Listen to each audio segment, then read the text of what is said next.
It was a big place, and you had to admit, an impressive one.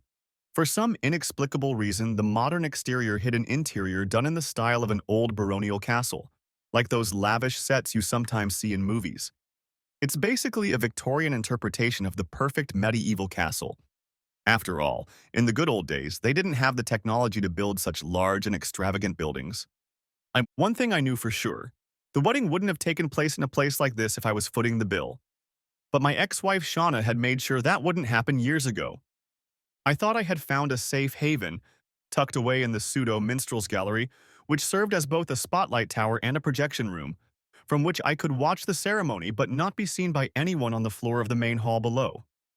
I was well aware that my presence, if made known, would be controversial to say the least, and would surely lead to an unpleasant confrontation between myself and my former in-laws.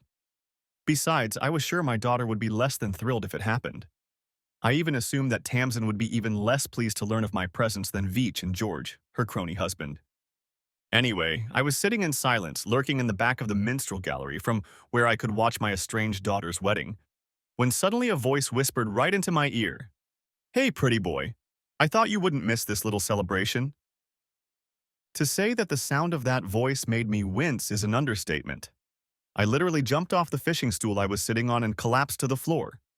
Well, yeah, if I had been sitting on that little stool and watching the service through the bars of the balustrade, I would have thought there would have been less chance of someone noticing me. The rumble that the little aluminum stool made as it fell to the stone floor of the minstrel's gallery and then rolled across it had to be seen to be believed. I realized that any chance of my presence remaining a secret had instantly evaporated.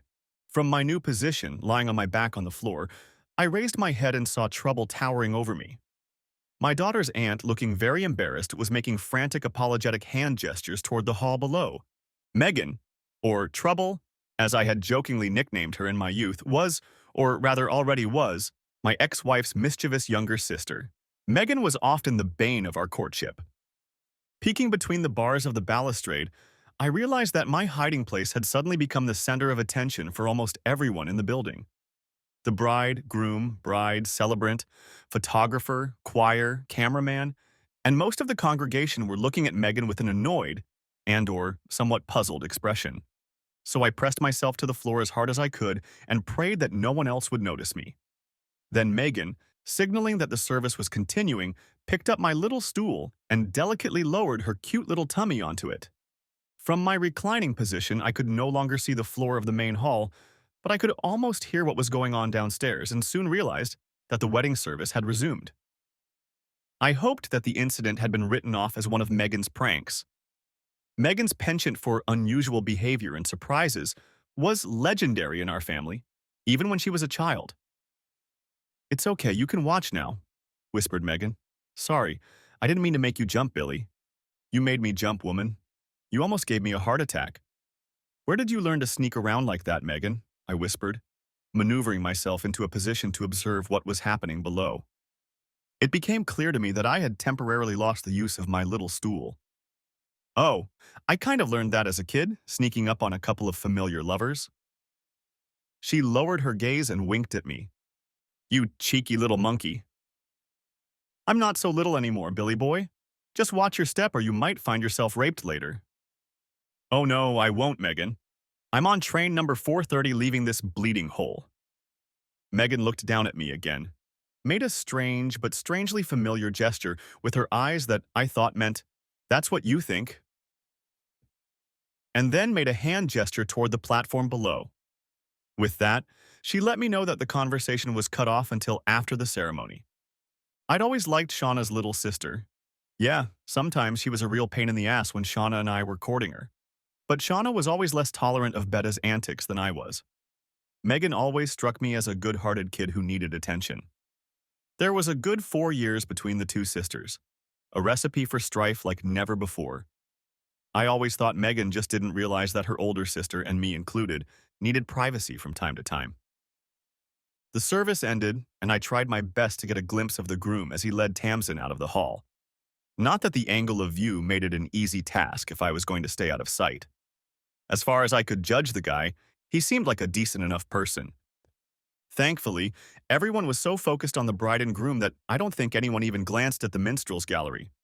But as soon as the motorcade was out of sight below us, Megan started trying to drag me to my feet. Come on, Billy, we'd better get down to the dining room.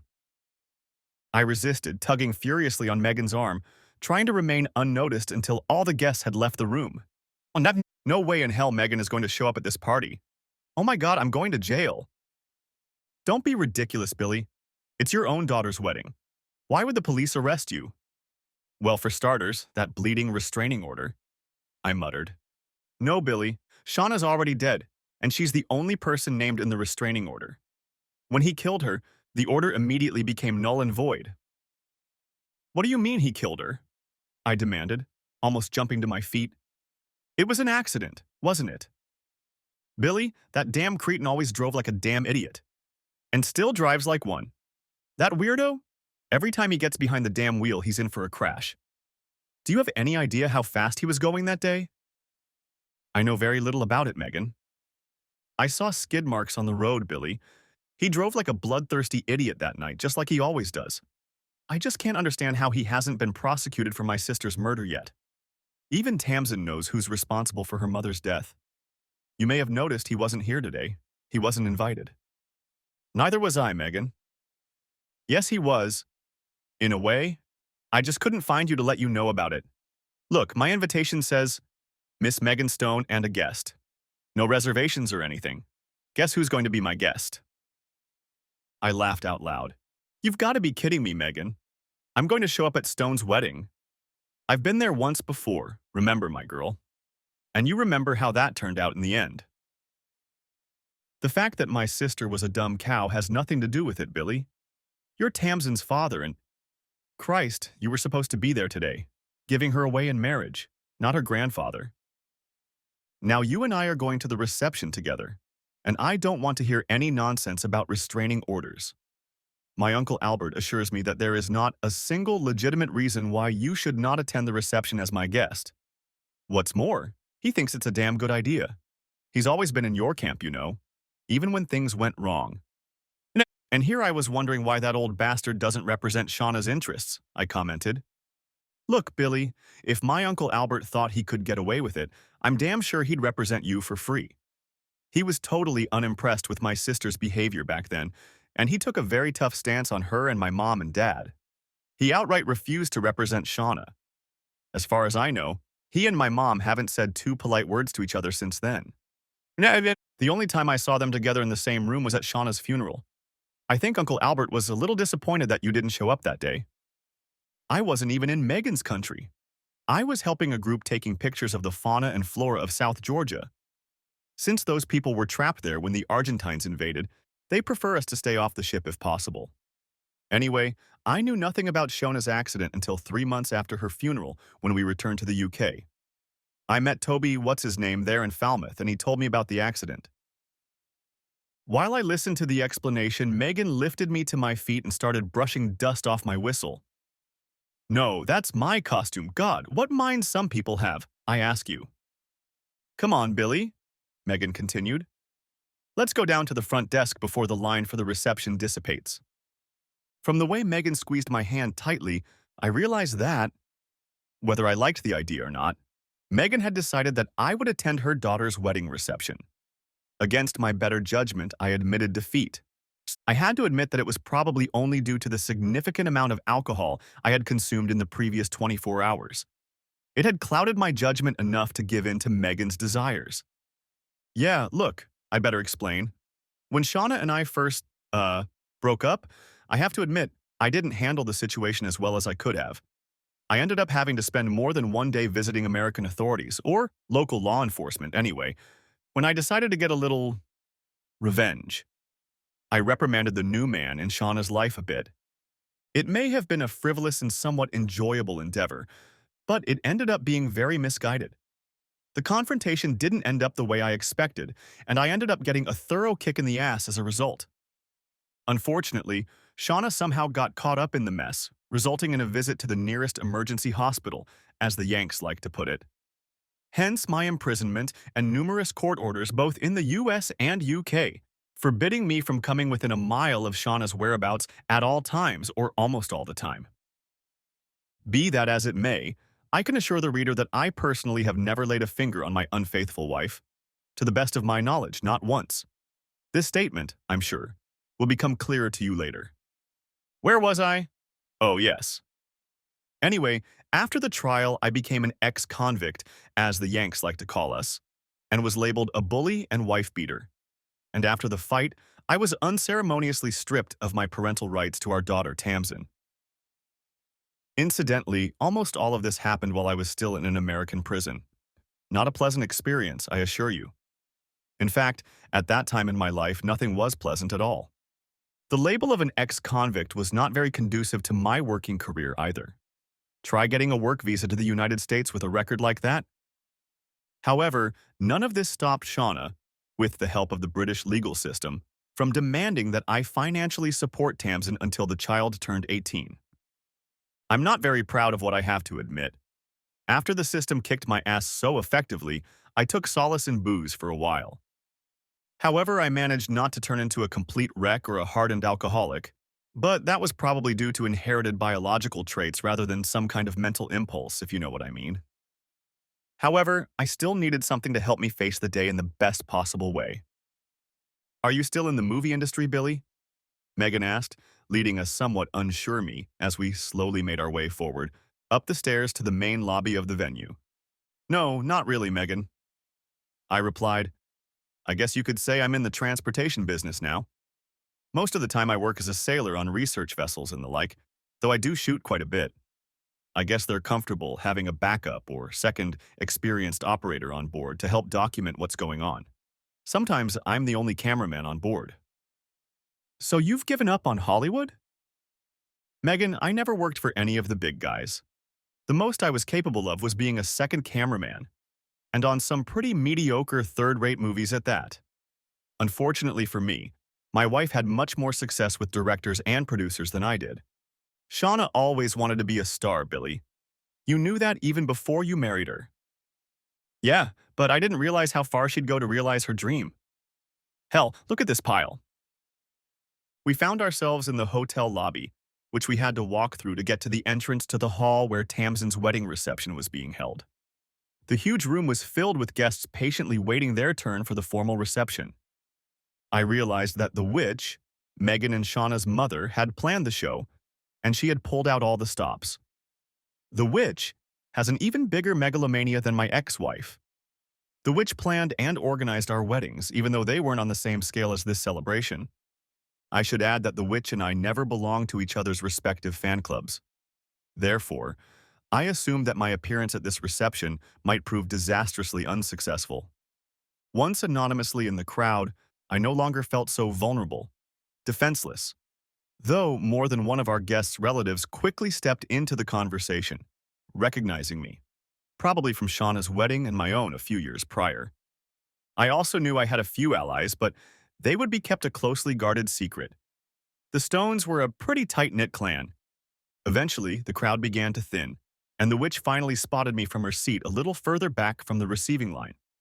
Her face instantly turned crimson, and for a moment I thought smoke was coming out of her ears.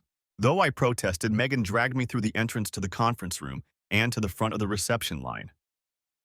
Tamsin's new husband was stunned for a moment when Megan introduced him to her fiancé's father. The poor guy didn't know what to do or say. I shook a very weak hand. Tamsin was just as stunned, if not more so. As I looked into her eyes, they got bigger and bigger, and I was afraid they were about to pop out of her skull. You know, I really think the guy had no idea who I was until he heard Aunt Megan inform her new spouse that I was Tamsin's father.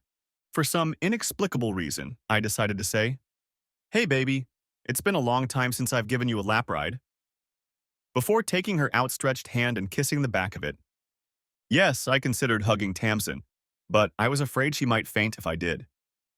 Tamsin's response boiled down to B, B, B, B, B, B, B, B, B, but, until Megan nudged me with her elbow. The next person who caught my eye was Witch's buddy George. He recognized me and handled the situation pretty well. Well, that's what I thought. William, we weren't. Well, this is an unexpected surprise. How did you— Billy is my guest, Dad. If he's going, I'm going, Megan commanded, sitting down next to me. I wondered if Megan had talked to Tamsin.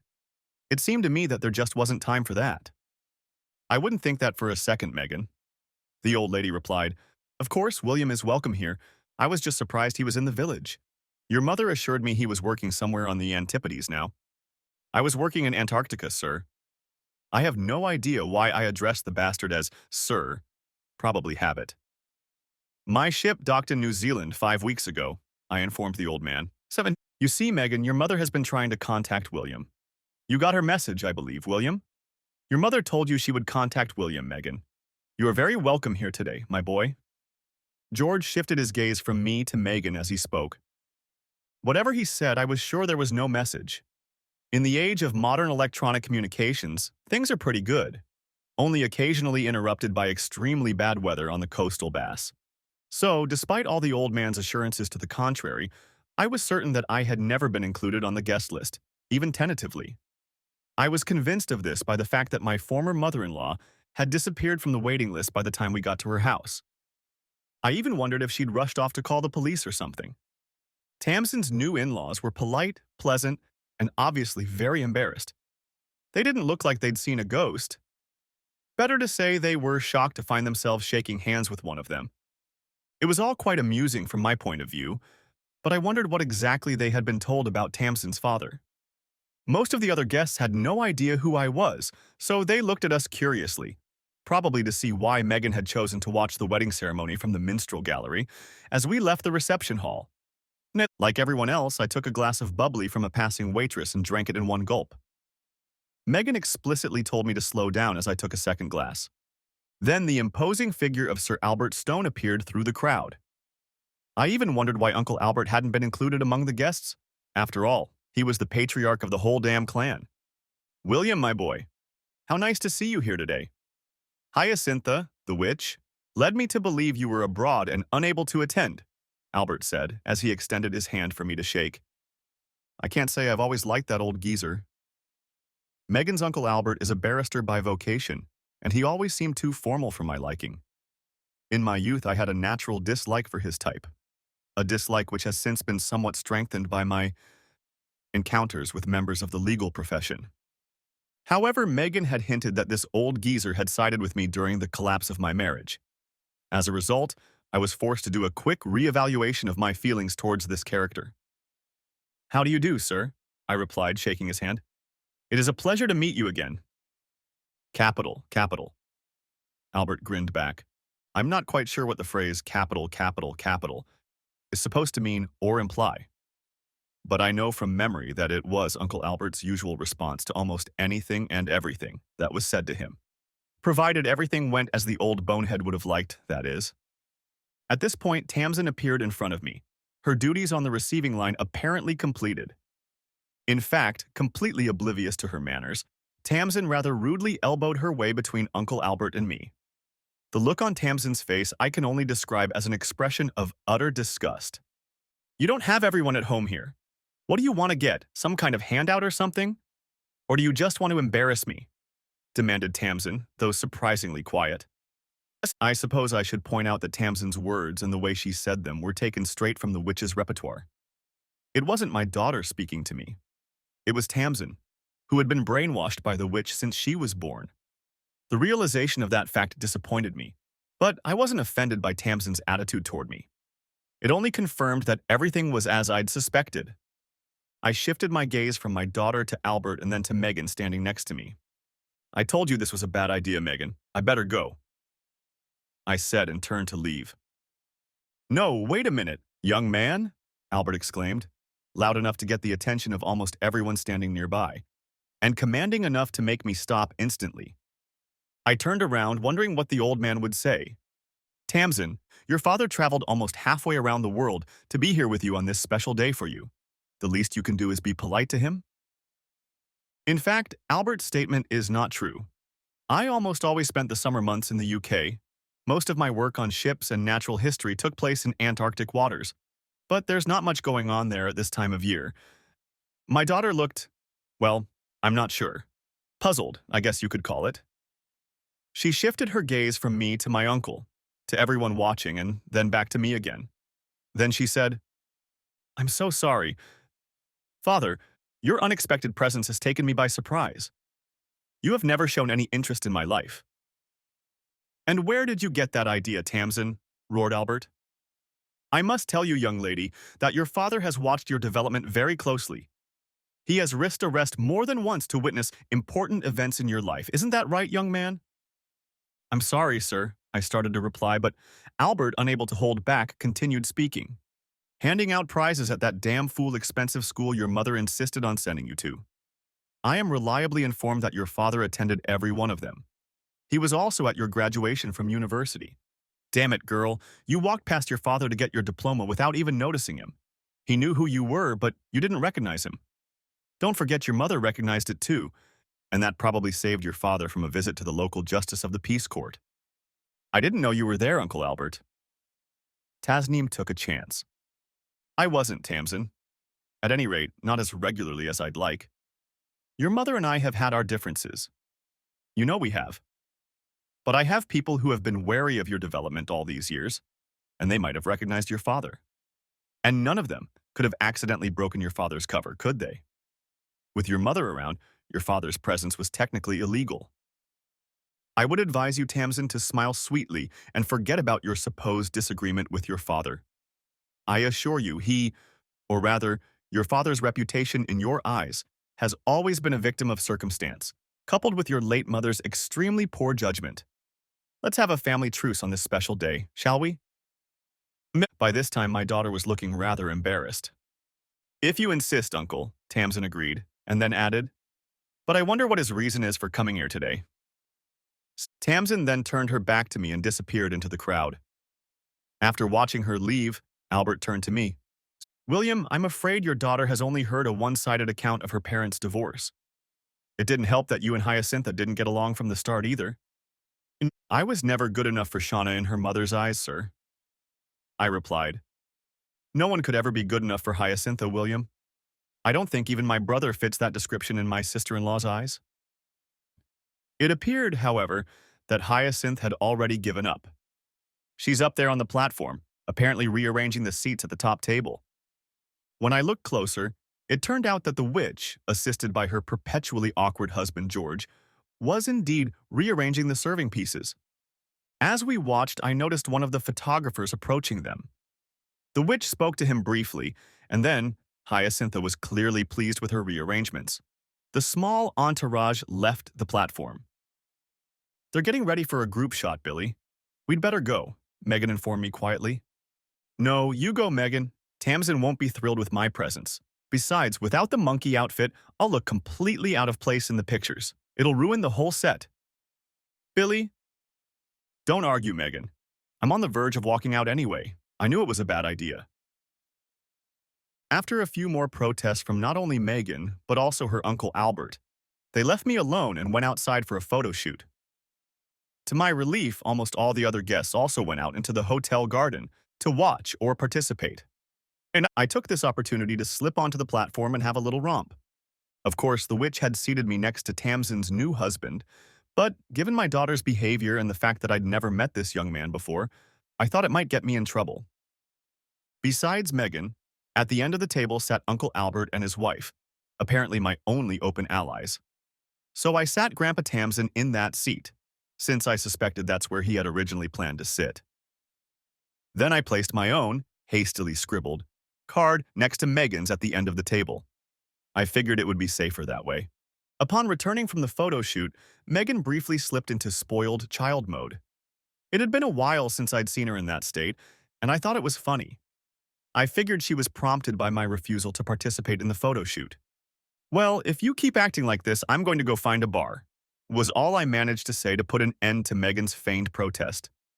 Just try to dare and all, Megan replied. So what are you going to do, Megan? Asked me. I'm not sure. Maybe kiss you.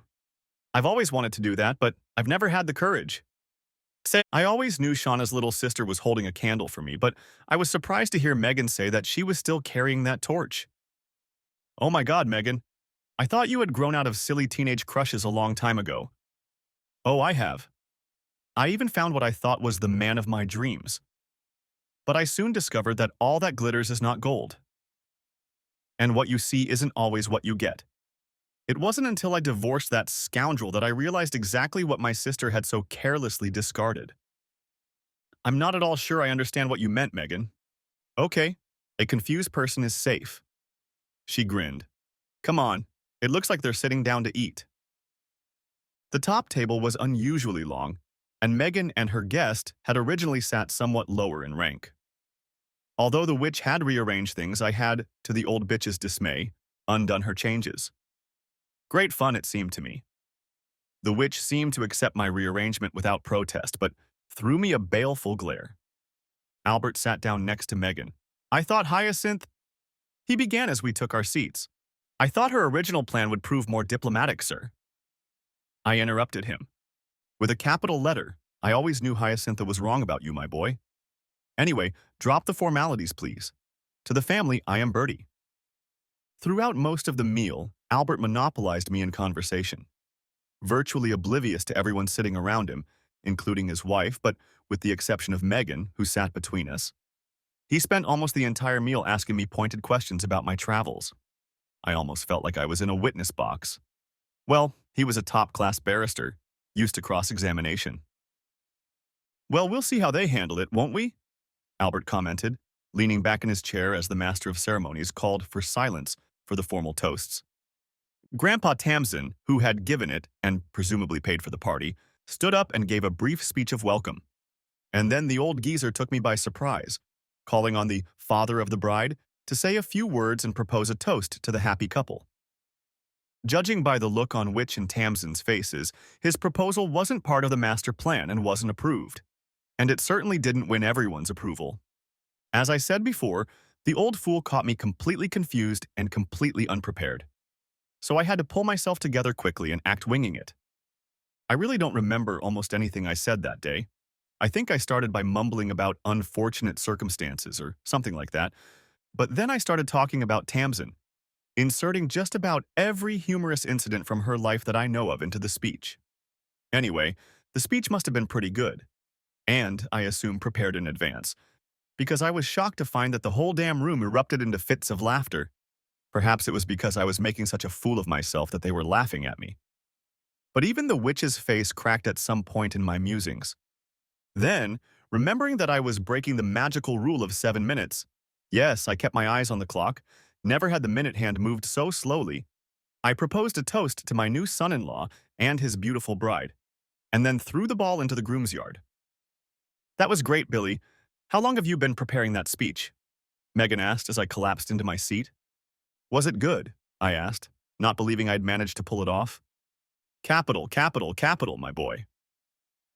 Albert repeated. With that turnover, you could make a fortune in after-dinner speeches. Looking at the burly Albert, I realized that he knew what he was talking about when it came to after-dinner speeches, and I breathed a sigh of relief. I don't know exactly what went on afterward, but I do know that there seemed to be an endless circle of people jumping to their feet and reciting surprisingly long and often unintelligent dissertations. There were also toasts to all the Toms, Dicks, and Harrys you can think of, including the Queen. I'm not quite sure how she fit into the equation. Perhaps someone was trying to complete a seemingly endless cycle of mundane speeches. And I noted that none of the speakers could match my own performance. Come along, my boy. I have selected and reserved a small corner, Albert said as people finally began to leave the dining room. It was at this point that I began to suspect that Megan and her uncle Albert had somehow pre-planned my day.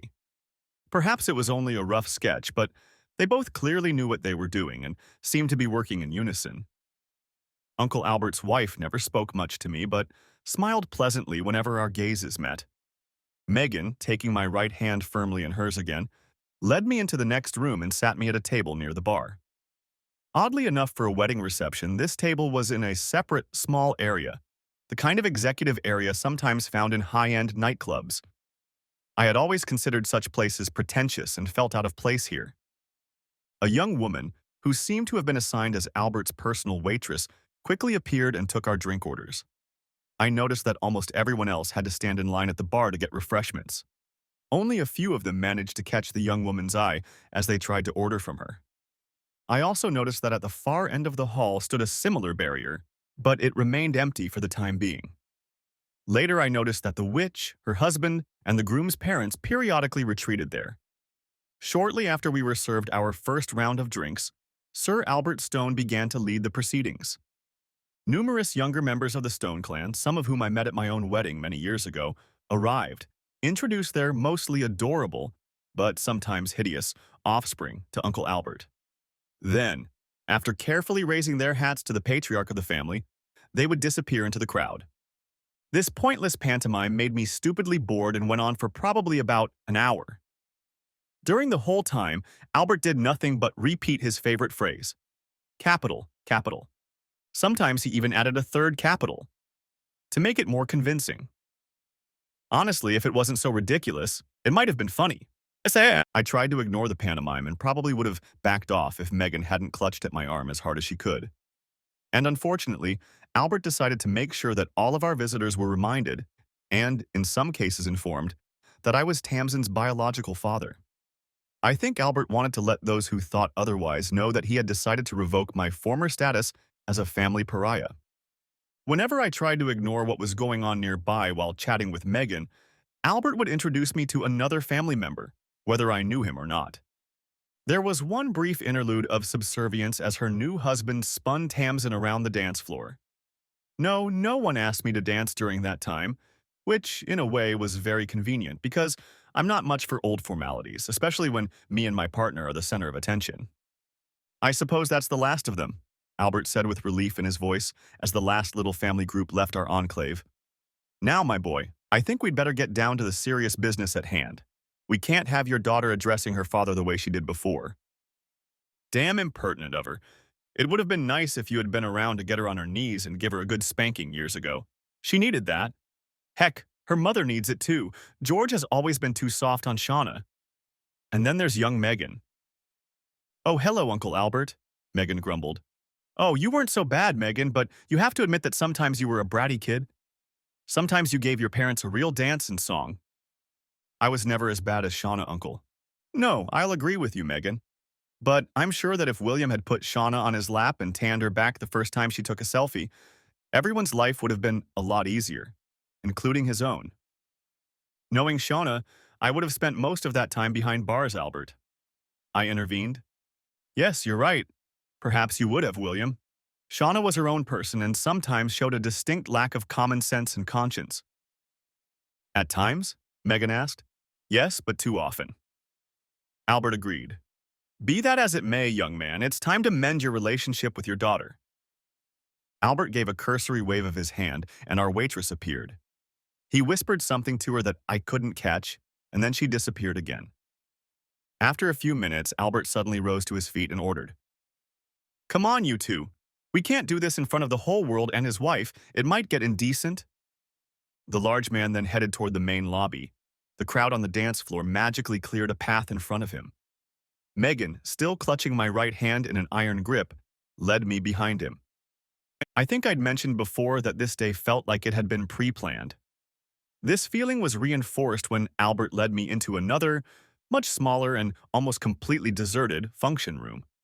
And I found it odd that the young fellow guarding the room, he removed the rope blocking the entrance as we approached, turned out to be the same hotel clerk to whom I had thrown a few shillings to gain access to the minstrel's gallery. It was furnished more like a lounge bar than a hall, but without the bar itself. There were plenty of large sofas, though, and on one of them, perched in a corner, sat 3 people, 2 men and a woman. For some reason, they looked out of place, and I realized that they were not part of the wedding party. For one thing, they weren't wearing white carnations, and in fact, even I managed to steal one before the service started. The woman... At first glance, I mistook her for one of the hotel office staff. She looked like a very efficient and damn attractive young receptionist. The 2 guys were a different breed altogether. They were well-dressed, but no frills, and one of them seemed disturbingly familiar. I thought I'd seen him before and maybe even talked to him, but I couldn't remember where or when. The second guy was a complete stranger to me, as was the young woman. Ignoring the 3 uninvited guests, Albert headed toward a circular group of couches. No sooner had he positioned himself and indicated where Megan and I should sit than our waitress appeared with a tray laden with new alcoholic beverages. Uncle Albert. Don't ask me why I chose to address him as Uncle Albert. He's not my uncle. But in this case, it felt right. If you don't loosen your drink, I'll be drunk as a skunk for the rest of the evening. William, drunks fall into a few basic categories. The offensive arguer, or debauchee. The tedious, talkative drunk. The sleepy drunk and the nicer, happier drunk. I know you are usually put in the latter category, Albert replied in an authoritative tone and with a disconcerting smile on his face. I had to admit that Albert had correctly described my behavior when I was under the influence of excess alcohol. I don't drink in excess anymore, ever. My wife wouldn't appreciate it if I did. But I was very curious as to how he could have known that fact. It's not like we revolve in similar circles or anything. Heck, I hadn't met the man more than 4 or 5 times in my entire life. You seem to know a lot about me, sir. Of course I do, young man. After what's happened, I feel obligated to keep an eye on you. If I could do nothing else, I'd see to it that you didn't get into any more trouble. I don't understand, sir. Enough of formalities, William. I'm on your side. I've always been on your side. Didn't Megan assure you of that? I must have nodded or something because he continued. Capital. Bear with me a little longer, young man, and it will all become clear to you. I hope so. I also hope that you will understand my situation and be able to find it in your heart to forgive me for not taking action sooner. There, you've completely confused me. Bertie. My answer brought a smile to the old man's face, but it did not remain there long. His gaze moved to the far end of the room. Following his gaze, I saw Vaich and George enter the living room. They were quickly followed by Tamsin and her husband. All 4 of them were invited to sit on the neighboring couches across from us. Albert's gaze returned to the entrance to the living room. It was obvious that he expected someone else to join us. What is the meaning of all this, Bertie? Why did you call us here? We have guests. The witch demanded. Please calm down, Hyacintha. Without your intervention, I'm sure none of this would have been necessary. Shauna was a frivolous girl who made an honest mistake that she was willing to admit until you talked her out of it. I don't know what you're talking about. The witch began to rant, but her husband silenced her. Shut up, Hyacintha. Bertie is quite right, snapped at George. My God, worms. Thought I to myself, I never dreamed of such a thing. At that moment, a man in a black suit and dog collar entered the living room. I recognized him immediately as another prominent member of the Stone clan. A Roman Catholic priest named Father Connor, clearly of Irish descent. However, I was never able to find out his place in the Stone family tree. As far as I knew, all the other members of the Stone clan were strictly Catholic. Be that as it may, the man was always pleasant to me on the few occasions we met. I should add that whether or not Father Connor held a different faith, he held the same patriarchal position in the family clan as Sir Albert Stone. However, as the crowd gathered in the main hall, I saw Father Connor a couple times, diligently making his way around all the family members. Albert rose to his feet to greet Father Connor, and then the priest turned to me and shook my hand. I jumped to my feet as soon as Albert rose to his feet. I'm glad you decided to attend today, William. You did a fine job with the speech, young man. Your daughter was certainly surprised to learn that you know her life story so well. Father Connor cast a quick glance at Tamsin as he spoke. The daughter looked a little embarrassed. Thank you, Father. I hope you are doing well. Just as God intended, William. Now, Megan, have you been avoiding me today? The good father turned his attention elsewhere. I waited patiently for him to finish with Megan, and then we all sat down at the table again. Uncle Albert cleared his throat noisily, effectively saying, Now let's get down to business. But it was Father Connor who spoke first. Bertie, you do realize that confession must be confidential, don't you? Absolutely, Joe, replied Albert. Until recently, my actions have been equally restricted. However, it seems to me that I can think of a way out of our common predicament. Very well, so long as everyone realizes that I cannot divulge anything that has been told to me in confidence, repeated Father Connor. Albert looked at Tamsin in a friendly way. Tamsin, will you refuse me a favor? I want you to imagine that we are in a courtroom and that you are testifying. You're under oath if you understand me. Yes, Uncle Bertie, but I'm not, Tamsin began to reply. I don't expect you to understand, Tamsin. Not yet. I hope it will soon become clear to you. If not, all this pantomime will prove to be a waste of time. I just want you to answer my questions as fully and honestly as you can under the circumstances. Anything I ask you to say will be hearsay anyway, so it will have no validity in a court of law. So you're joking? Of course I am, Uncle Bertie. Now I want you to tell us everything you know about the breakup of your parents' marriage. Wait, Bertie. I tried to intervene. Shut up, Billy, this is my playpen. Albert admonished me. Frankly, I was quite taken aback by this rebuke. Not so much because of Albert's harsh remark, rather because of the fact that he addressed me as Billy. Now, Tamsin, if you would be so kind, Albert continued. Albert, she was just a little girl then. You demand too much of Tamsin, exclaimed the witch. You know, you're probably right, Hyacinth. Albert agreed. Why don't you tell us the story? As I recall, you went there and were old enough to know what was going on. I'm sure you've repeated the story often enough over the years to know it by heart. I don't think I can, replied the witch. For the first time ever, I could see that she was unsure of herself and even looked embarrassed. Oh, but I'm sure you can, Hyacintha. Your speeches against Wilhelm have been your part of the party for years now. The obvious, Albert's attacks on her grandmother stirred something in Tamsin. She straightened up sharply.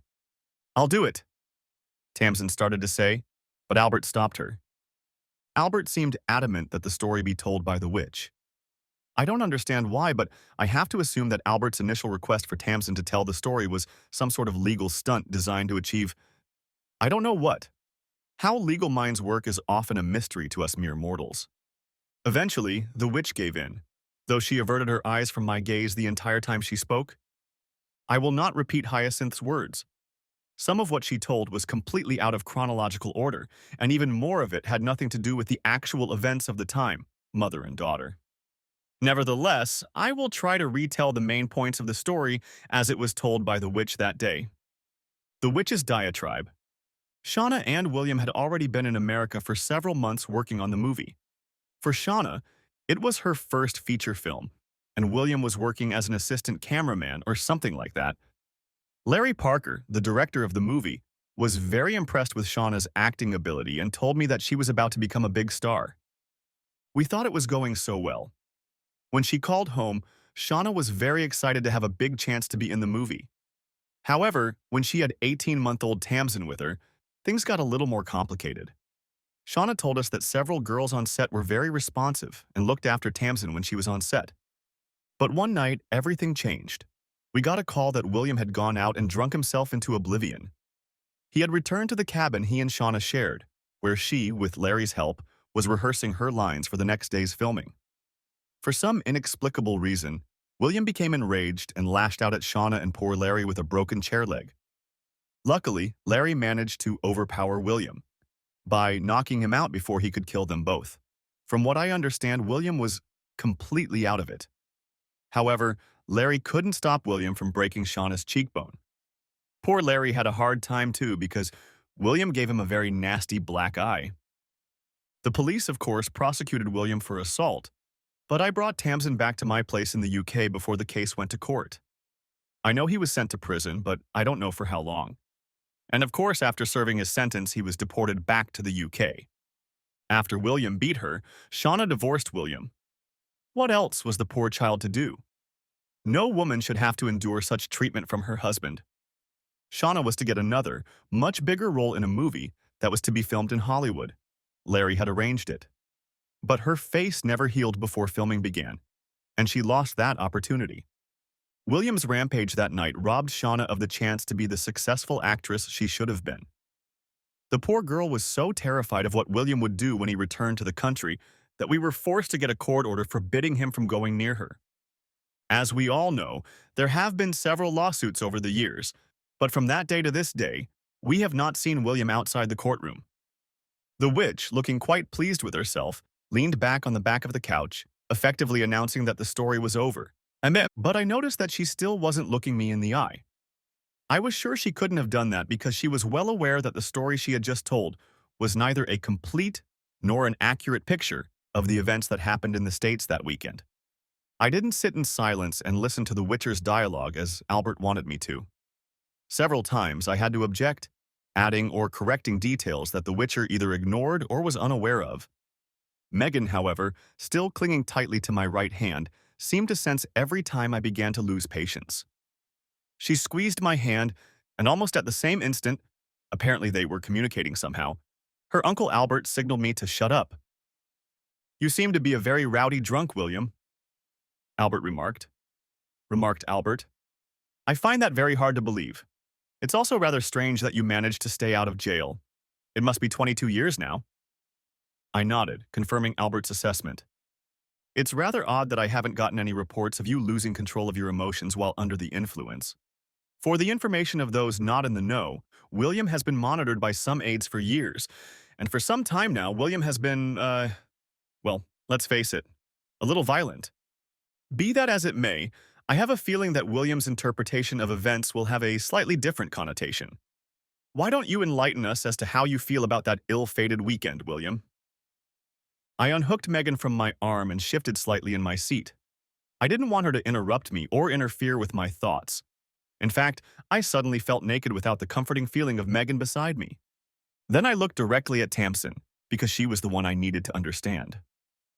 "What your grandmother said was wrong from the start. A friend asked me to be the second cameraman on that movie. It was supposed to be an action movie set in a mountainous area. The second team had to shoot all the long shots, often with stunt doubles instead of the main actors. That's always been my forte, long shots and working with the phone. They only paid for Shauna to fly to the States because I refused to fly without her. I saw it as a nice free vacation for Shauna. The crew rented a winter vacation complex of sorts. They probably got it on the cheap since they were filming outside of the regular season. I didn't think for a minute that they would ask Sean to replace an actor who broke his leg on the first day of filming. Admittedly, they had to get a little creative to turn a small role into a female character. Shauna had starred in a couple TV commercials, so she was in the right place at the right time. It was cheaper to use her than to find her and fly her on an airplane with another actor. Oh, they cut her skiing scene. One bitten, two shy, if you know what I mean. I had absolutely no idea what was going on behind my back, even though I knew Larry Parker was probably entertaining some naive young girl on the set. That's just the way Larry is. He was notorious in the industry for his escapades. Plus, I considered Parker my friend, and was wrong in thinking that friends don't seduce other friends' wives. We finished shooting on location that Friday. Everything else had to be filmed at the studio. Shauna's character was not required to be filmed. It was a very small role. Anyway, on Friday afternoon, me and the rest of my crew had to pack up all the equipment so it was ready to be returned to the rental company. All technical equipment is rented on an as-needed basis. Anyway, the packing process went better than planned and we packed everything up much faster than I expected. I got back to the cabin that Shauna and I shared around 5:30. I didn't think I'd be back there before 10 in the evening. But when I got there, it was empty. No loving wife, no sleeping baby. All I found was a note. This note. I took out my wallet and handed Tamsin the tattered piece of paper. Albert, however, took it from my hands. He slowly and very carefully unfolded the rest of the document. Then he read aloud the words scrawled on it. "Billy, I'm going away with Larry. He loves me and is going to make me a big star in Hollywood. Please don't follow us and make a fuss. Shauna." Short and to the point. Albert commented, "Go ahead, William, but I think we all understand where this is going. The shooting on location is over, you say?" "Yes, sir, finished," I replied. "Then it turns out that Shauna is rehearsing lines for the next day's storyline, doesn't it? But go on anyway, lad, let's get to the most interesting part." "You only have his word for it," the witch shouted. "How do you know he's not lying?" "Very true, Hyacinth," Albert agreed. "Let's see if we can verify a few facts." Albert looked toward the three strangers. "Reginald, would you be so kind?" A man unfamiliar to me stood up and walked towards us, carrying a briefcase in his hands. "Sir?" He addressed Albert as soon as he came within a comfortable distance. "Do you have copies of the script for this movie?" Reginald answered nothing. He pulled a folder out of his briefcase and held it out to Albert. Albert didn't even bother to open the folder, just tossed it on the coffee table with the couches around it. If anyone wishes to dispute Willem's story, they will find that it is corroborated by the contents of this folder. Now continue, William, please. For a few seconds, I was confused, interrupting my train of thought. I had to literally calm my emotions before I could continue. When I found that note, I was terrified and apoplectic. Yes, and I took a couple drinks to calm my nerves. But then I realized that I was not supposed to return to camp tonight. Moreover, I remembered that I had seen Larry's rented car parked outside his cabin when we got back to camp. Then it occurred to me that Shauna and Larry might have miscalculated. They thought they'd have time to leave before I found that note. I have no idea what the prudent thing to do under those circumstances was. All I know is that I wanted at least an explanation from Shauna as to what kind of game she was playing.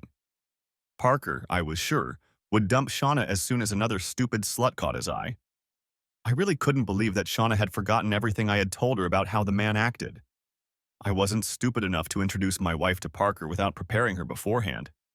And when that vile type turned on the charm, even the blood-sucking birds in the trees flew to him. Anyway, I found them in the kitchen of Larry's cabin. Parker was of no interest to me. I could straighten him out at any moment. He couldn't hide from me for long and stay in the industry, if you know what I mean. I wanted Shauna to explain why she didn't take my warning seriously. However, Larry Parker misjudged my intentions. Perhaps he has been stalked by other spouses in the past. In any case, frankly, he came at me like the proverbial bull at a china shop. I just ducked to the side and Parker whizzed past me and slammed into the back door, shattering the glass in the process. For a moment, I thought Parker was trying to get away. It was later claimed in court that I broke the glass by sneaking into the cab. The fact that the broken shards were on the floor outside and that I had no cuts on my arm but Larry did was apparently ignored. Of course, it didn't help that I didn't remember much about the day I first regained consciousness and didn't for several years. But now, I can remember everything in great detail. I don't know how one can describe Larry Parker's fighting technique because it doesn't fit into any category I know of. Anyway, as soon as he recovered from his collision with the door, he lunged at me again. I dodged again but managed to hit him once as he passed me. I figured it would cool his ardor a bit. Or something. Big mistake. My punch changed the direction of his rampage. Parker collided with Shauna and they collapsed to the floor. Shauna, to my surprise, was still sitting on the chair next to the bar. I guess it was the same chair that didn't survive the collision. Actually, I thought Parker was out of the game, and Shauna didn't look too smart, so I pulled Parker off of her and helped Shauna to her feet. I remember Shauna looking into my eyes. Apparently she was really stunned. And then the damn lights went out. When I woke up 4 days later, I found myself confined to a hospital bed. I remembered nothing of the day in question or the several days that preceded it. Memories that were to return, I would add, very slowly over the months and years that followed. Anyhow, Tamsin, these are my memories of that fateful day. Everything that has happened since then has been completely out of my control. I have no idea who or what hit me. And I've come to the conclusion that it was Larry Parker's head that broke your mother's cheekbone when he crashed into her. I'm assuming that he was the one who hit me in the head, fracturing my skull, with the leg from the broken chair Shauna was sitting on. Why those two decided to blame me for the fight, I have no idea. And since your mother, with the help of her lawyers, made sure I didn't get close enough to ask her. I learned that Larry Parker was found dead from bullet wounds in a motel room in Los Angeles while I was still enjoying the hospitality of the American legal system, so I couldn't ask him about it. I strongly suspect that Parker decided to sleep with the wrong spouse. Larry Parker seems to have discovered that some Yanks can be extremely possessive and quite vindictive. Plus, they can be very vigorous in their handling of firearms. I leaned back on the back of the couch, unable to add anything more, lest I appear too vindictive toward my daughter's mother. Megan clutched at my right hand again and kissed my cheek in surprise. Tamsin sat looking at me in silence. It seemed like she was trying to look directly into my brain. Suddenly, she shifted her gaze to Albert. You know what really happened, don't you, Uncle Albert? Mom told you, didn't she?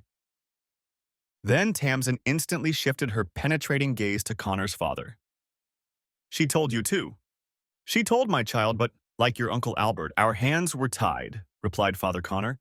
We cannot divulge what has been told to us in the strictest secrecy. In my case, it is a confession. In Albert's case, attorney's privilege, Tasman's new husband added. It was then that I realized for the first time that this fellow spoke American. His mother and father were definitely not American. In the British legal system, we use a different term for that, young man. But essentially, it boils down to the same restriction of action, Albert assured him. Tamsin, I'm sure your mother wouldn't lie to you. The witch made up her mind. Tamsin jumped to her feet and cast a hostile glare at her grandmother. She moved so that she was looking her grandmother directly in the eyes. Me too, grandmother. But my mother never explained to me what happened back then. What I know, I learned elsewhere. Whenever I asked my mother about it, she always changed the subject or went off in another direction. Suddenly, Tamsin spun on her heels, walked across the room to where the three strangers were sitting, and turned to the man who seemed familiar. I recognize you, don't I? She demanded. Yes, young lady, perhaps you do, replied the man. So Uncle Albert hinted that someone was looking out for me, and I remembered seeing you more than once at my school. I'm also sure I saw you several times in Bristol when I was at university. That's possible, miss, agreed the man. So given that my uncle has hinted that my father is also being watched by someone, and I know that Reginald and Shirley work in my Uncle Albert's London office, I suspect that you are the one who has been watching my father as much as I have. Am I right? As you should be, yes, miss, you are right, replied the man. So who are you, a private detective? I'm a retired police officer, miss. The one your uncle turns to when he requires my specialized services. Tamsin turned, looked me straight in the eye, and grinned. Then she turned to the man again. I assume you have studied the events of that evening very carefully. Ever in the past? The man confirmed with a nod of his head that he had. Then please tell me, do you believe my father to be an honest man? Has he not deceived us today? Not to my knowledge, miss. The man replied. Thank you, officer. I'm sorry you didn't give your name. Sergeant White is retired, miss. Petty to my friends. Thank you, yeoman. Why Uncle Bertie didn't just send you to tell me the truth, I don't understand. I only do what is asked of me, miss. And could you shed some light on why my Uncle Albert had to keep quiet for so long, Mel? I can only speculate, miss, but I believe your uncle was defending a certain unnamed person against a charge of perjury. But why would she perjure herself at all? That I cannot tell you, miss. I can tell you, however, that a movie producer can't promote a young actress if he himself is in jail with a sentence for grievous bodily harm, or whatever it's called in America. Suddenly it all made sense, Tamsin exclaimed. How long have you known your father? She asked, turning to look at me. No, Tamsin, but that's what I assumed, I replied. I don't know how seriously your mother was hurt that night, but I wasn't sure from the beginning that she remembered the events as clearly as she claimed in court. Perhaps Shauna repeated to the police the story Parker told her. Tamsin turned to Petty again. May I invite you and your assistants to be my husbands and guests of honor for the rest of the evening? She asked. All three of them thanked Tamsin, whereupon she literally pushed them out into the main hall. She then slowly walked back across the room to us, all the while looking me straight in the eye. Tamsin, the witch began, stepping closer. Please don't talk to me right now, grandmother. I'm too angry and I might say something I'll regret later. Grandfather, would you be kind enough to see your wife off and attend to your guests? Paul and I will be leaving shortly. Without a word, George lifted the witch to her feet and led her down the road. Tamsin walked over and hugged Father Connor and then Uncle Albert. She didn't speak to them, just hugged them.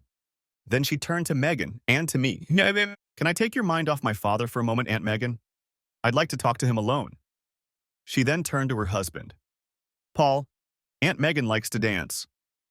The boy understood, and so did Megan. Once they were out in the main hall, Tamsin and I, Tamsin ran me the same way Megan had all day, headed out into the hotel gardens. For a very long time, Tamsin was silent, only holding my left hand tightly. But finally she asked, How can I begin to apologize to you, Father? Slightly embarrassed, I asked, For what, baby? She stopped and I turned to face her. Well, I guess for the way I talked to you earlier, but I feel like I have a lot to apologize to you for. If I could just figure out exactly what for, I'd feel a lot happier. The truth is, kid, you're the one who should be apologizing. You and I are the victims. All we have to do now is make up for lost time, I replied. You don't look very angry, Father. I've had many years to realize that anger doesn't make things better, Tamsin. What it can do, though, is get you into very serious trouble. Believe me, I've been through it before. But Grandma, your grandmother has never liked me, Tamsin, ever since your mother and I started courting. But why? What did you do that upset her? Yeah, I was born on the side your grandmother considers wrong, Tamsin, and I courted her daughter. Snobbery, plain and simple. Will I enjoy my father looking over my shoulder? I hope so, little one. But I won't be able to be around all the time. Remember, most of my work involves Antarctica. I'm there most of the year. Somehow, I don't think my Aunt Megan would like that. She seems to have a bit of a crush on you. What happened to her husband? I think she got married? I asked. Okay, that's not true. Megan hinted that she was married. I just wanted to get a little history without asking her. Tamsin chuckled. Oh yeah, that's right. He was a handsome guy too, but too skillful with his fists. What do you mean? They were arguing about something and he hit Megan. God, what did she do? Dad, do you remember Aunt Megan telling you how she was bullied at school? Yes, that's right. I took her to the gym and taught her how to defend herself. Megan's ex-husband felt the effects of your instruction. He was taken away in an ambulance. Shit, was Megan hurt? With Uncle Bertie on the case, her ex got 2 years probation. Well, that's good to hear. I'd hate to be the cause of strife in Megan's life. She was a good kid. Do you like my Aunt Megan, Father? I can see she's partial to you. I always liked Megan, Tamsin, but she was your mother's younger sister, who was my fiancée, and then wife, remember? Younger sister. You have to control your emotions under these circumstances. You said all that very much like Uncle Bertie, Father. Hell, Dad, that's what I said, and it wasn't as hard as I thought it would be. You're my daddy from now on, okay? I don't mind, baby. Tamsin wrapped her arms around my neck, pulled me to her, and kissed my cheek. I'll enjoy hearing my nickname Kiddo every time you say it, Daddy. But, as I was saying, or rather, tried to say, my mommy's dead, and so are my daddy and Aunt Megan. Well, I always liked my Aunt Megan. Can I count on a sort of seal of approval, Tamsin? I asked. You betcha, Daddy. You'll go for it. Don't jump to conclusions, Tamsin. Megan is recalling the character of her older brother, not her lover.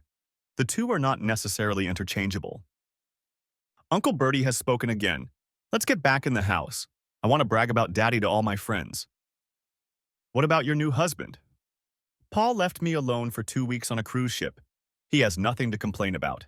We went back to the house and I was introduced to hundreds of young people.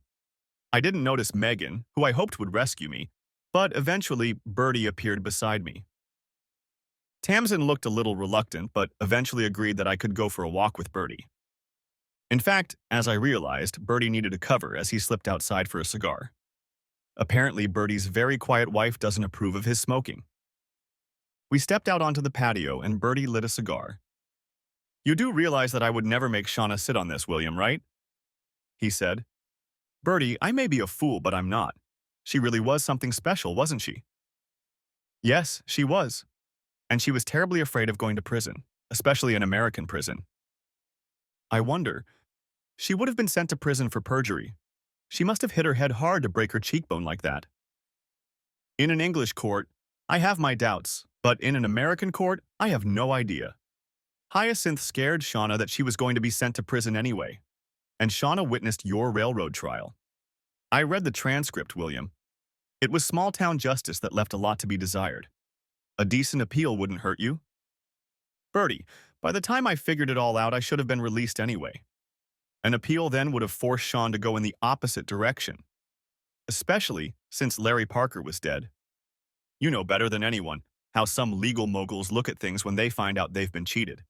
Some bastard has to pay. You sentimental fool, William. Hark, who's talking? I replied. Albert took one last puff of his cigar and crushed it against the balustrade.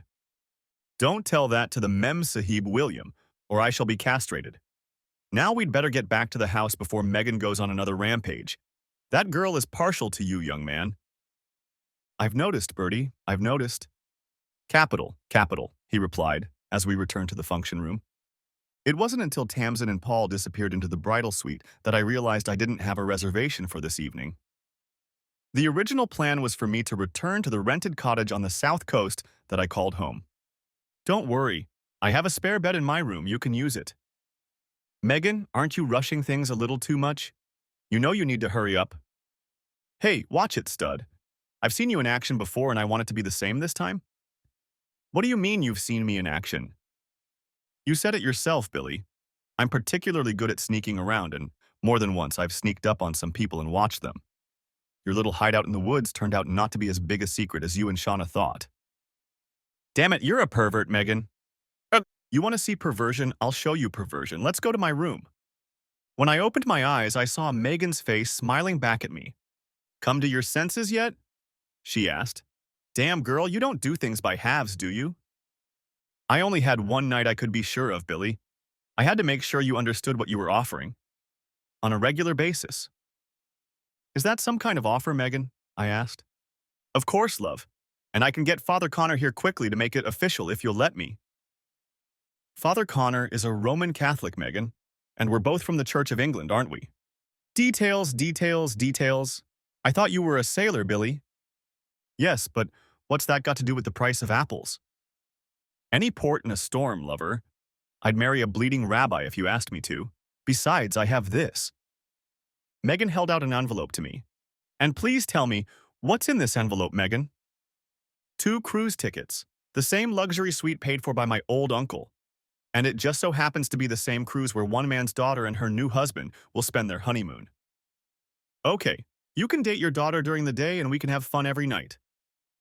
Megan, when did you and good old Bertie start planning this Shanghai exercise, or whatever you call it? To be completely honest with you, Billy, Bertie came up with the basic plan after Shauna's funeral. Of course, my Uncle Bertie didn't envision me seducing you. It was entirely my idea, and it fell under the heading of preferred outcome. So what do you think of this cruise? I looked down again and saw the wistful expression on Megan's face. I think I'm going to enjoy my vacation, honey. However, we won't have time to get our marriage license before the ship leaves. Don't worry, Billy. I checked. It's registered in Bermuda. What does that mean? A fact? You'll find out soon enough, hubby. You'll find out. Now, how would you like another walk around the deck before breakfast? She grinned. I grinned back at Megan. We only had time for breakfast that morning. Life goes on. C'est la vie epilogue. Megan and I didn't get married on the ship. Although she and I were fine with it, Bertie's wife didn't want to do it. For such an outwardly modest old lady, Beatrice could be very bossy when she wanted to be. Not surprising, considering exactly who she'd been married to since time immemorial. Beatrice arranged our marriage. I'm sure it was Bertie himself who paid for it. Sure, it wasn't as lavish as Tamsin's, but neither Megan nor I wanted it to be. Frankly, we both would have preferred a private affair aboard the ship with Tamsin and Paul as witnesses. The witch didn't attend our wedding, but Megan's father had given her away in marriage. He even said, "This is making a habit, William," while handing me his daughter's hand in marriage. Bertie spent the entire day with a huge grin on his face. During his speech, he even stated that he was the one responsible for bringing the bride and groom together, which I suppose was pretty much the case. Although I believe Megan's determination would have eventually brought us together some other way if I hadn't snuck into Tamsin's wedding. My wife, when she knows what she wants, seems capable of moving mountains to achieve it. She can certainly bend Uncle Bertie to her will, and it's not that hard. Her only problem is that Megan spends a lot of time thinking, like, should we get up now? Or should we sit on the deck a little longer first? This, I assure you, is wreaking havoc on my work schedule. And it's not too good for my back. I'm not as young as I used to be. And never mind that my wife wants to believe otherwise. Yes, but I don't work in the South Seas anymore. Bertie knew someone who was acquainted with someone whose brother is a commissioned producer, or something like that, in the BBC Wildlife Department. I suddenly discovered that Megan's phone was flooded with offers for wildlife shoots, mostly in the UK, and all moderately lucrative. All in all, just what I needed. Megan and I have decided that children are not an issue. We feel like with the Tamsin twins, we'll have plenty to worry about. That's assuming she and Paul don't play football. We settled into a quaint little bungalow around the corner from Paul and Tamsin's house, a comfortable distance to push the baby carriage. And Bertie used to push Paul and me to the local golf club, Sunday mornings with the four of us became a regular occurrence. The fourth member? George, of course. Now that he and the witch are no longer husband and wife, he has been elevated or restored to the position of second grandfather in my daughter's eyes. Bertie, of course, takes precedence.